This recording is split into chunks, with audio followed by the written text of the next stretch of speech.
제56강입니다. 진의 아닌 의사표시입니다. 107조 얘기하겠습니다. 앞서 의사와 표시의 불일치 첫 번째 형태가 되겠습니다. 갑이 을한테 의사표시를 할 때 갑을 표의자라고 말하고 을을 상대방 이렇게 말한다 그럴 때 갑이 을의 마음을 떠보기 위해서 마음에 없는 얘기를 했다는 얘기입니다. 아까 보았듯이 땅을 팔 의사도 없으면서 내가 너한테 2억 원의 땅을 팔겠다. 을의 마음을 떠보느라고. 이랬을 때 만약에 을이 그래 내가 살게 그러면은 원칙적으로 을이 그걸 몰랐다면 그러니까 마음에 없는 소리를 하는 걸 몰랐다면은 유효입니다. 원칙 유효 예외 무효입니다. 미리 말합니다. 그러면 여기서 효과 의사도 없으면서 상대방의 마음을 떠보기 위해서 팔겠다 이렇게 말한 거를 비진의 표시라고도 하고 진이 아닌 의사표시 아닐 삐자 써서 비진의 표시라고도 하고 심리유보라고도 합니다. 전부 똑같은 소리예요. 그러면 이와 같은 비진의 표시 그러니까 원칙적으로 유효 예외적으로 무효가 되는 이 107조에 해당되기 위한 요건을 보면은 먼저 의사표시가 존재해야 됩니다. 예를 들어서 연기나 강의 이런 것들은 의사표시의 가입표입니다. 아니라 그 말입니다. 아니다. 그러면 예를 들어서 얘기할 때 배우가 연극배우 영화배우가 예를 들어서 연기로서 내가 말이지 재벌인데 1000억 땅을 너한테 100억에 팔겠다 이렇게 말했다 하더라도 그런 거는 비진의 표시 아닙니다. 어떤 경우에도 효력이 없습니다. 추인도 안 됩니다. 그런 거는 의사표시 자체가 아닙니다. 왜?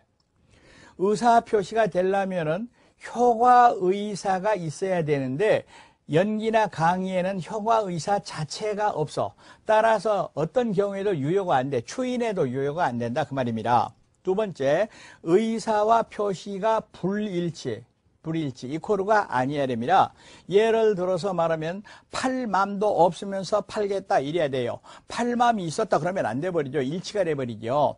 2억 원에 팔겠다 이렇게 말했다. 근데 사실은 3억을 받으려고 그랬다. 이런 게 이제 의사와 표시가 불일치하는 겁니다. 그런데 특정한 내용의 의사를 표시할 생각이었다면 그것이 진정으로 바라는 것이 아니라 하더라도 다시 한번 얘기합니다. 특정한 내용 의사를 표시할 생각이었습니다. 동그라미가 지금 효력 얘기 아닙니다. 진정으로 바라는 바는 아니었다라 하더라도 이거는 비진이가 아니라 진의가 되어버린다. 그대로다 그 말입니다. 그러면 예를 들어서 얘기할 때 폭력배한테 협박을 받았던 겁니다. 적어도 나는 이 땅을 3억을 받아야 되는데 협박에 못 이겨서 2억에 팔기로 했습니다.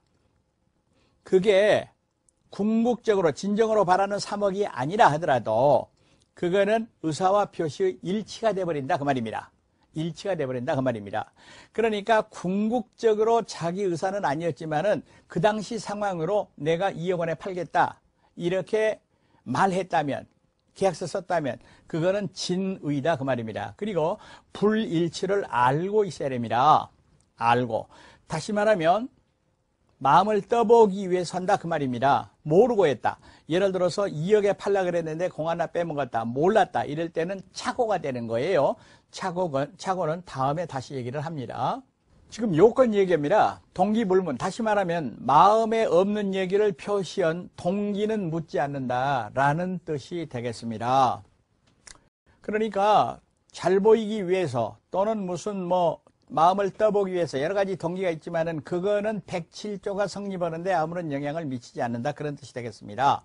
그러면 예를 들어서 얘기할 때 대출 편의를 위하여 명의를 빌려주는 행위 그거는 비진의 표시가 아니다 하는데 이 판례를 다음에 얘기하는 허위 표시 판례하고 구별을 해야 되는데 그 내용이 좀 다릅니다. 그러면 예를 들어서 얘기할 때 갑이 있어요. 그랬는데 또 을이 있어요.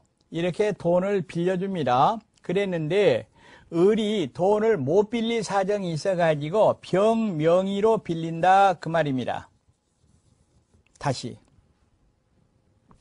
지금 여기가 금융기관 은행이 있습니다. 예를 들어서 이게 사립학교가 있습니다. 그런데 사립학교는 비영리 법인이기 때문에 은행 차입에 제한이 있습니다. 그런데 사립학교가 운영 자금을 쓰다 보니까 한도액이 딱 차버렸어요. 다시 말하면 학교 이름으로는 더 이상 빌릴 수가 없습니다. 그래서 이제 교직원 이름을 빌려가지고 돈을 차입을 합니다. 그러면 대출 약정서가 어떻게 되어 있느냐? 대출해 준 사람 은행하고 교직원 명의로 이렇게 돼가지고 대출 약정서를 쓴 거예요. 그러면 이 말이 무슨 말이냐면은 병은 갑한테 돈을 빌렸지만은 사실은 자기가 빌린 거 아니고 학교가 빌렸는데 명의만 빌려줬다 그런 뜻이 되겠습니다. 그런데 만약 병이 은행에 출두해서 대출 약정서를 자기 이름으로 작성했다면 이때는 병이 빌린 사람, 차주다, 비진이 표시 아니다 라는 판례가 있습니다. 다시 말하면 병이 은행에 나가서 학교 자금을 빌리면서 자기 이름으로 하고 대출 서명을 했다면 병에게도 변제의사, 다시 말하면 자기가 나서라도 돈을 갚겠다라는 의사가 있었다고 보여지기 때문에 병이 채무를 부담한다. 즉 정상적인 대출행위다라는 얘기가 되겠습니다. 자, 그런데 효과를 보면은 원칙은 표시대로 유효하고요. 원칙 먼저 봅니다. 예외는 이와 같은 조건일 때 무효라는 얘기입니다. 무효. 그러면 이렇게 되겠네요. 갑이 마음에 없는 소리를 상대방한테 했다는 얘기입니다. 그랬을 때 원칙은 유효하다. 표시대로 유효하다 그런 뜻이 되겠습니다. 지금 이 판례는 여러분이 알고 있어야 됩니다. 예를 들어서 사립대학 조교수가 대학 이사회 측에다가 사표를 제출했다.